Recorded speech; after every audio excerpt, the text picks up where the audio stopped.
থেকে একমাত্র ভগবান বিষ্ণুকে শান্ত করতে পারতো বললাম তুমি ভগবান বিষ্ণুকে কেউ শান্ত করতে পারবে না। আমার অনুরোধ তুমি রাখো বললাম, তুমি ভগবান বিষ্ণুকে শান্ত করো।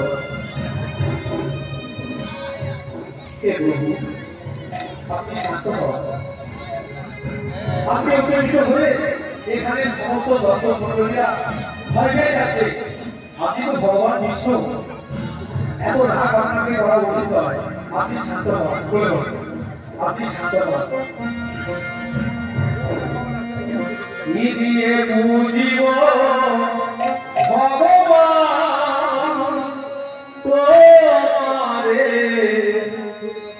কি দিয়ে বুঝিব ভগবান। কালকে যেন ফার্স্ট পেজে পাওয়া যায়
দিয়ে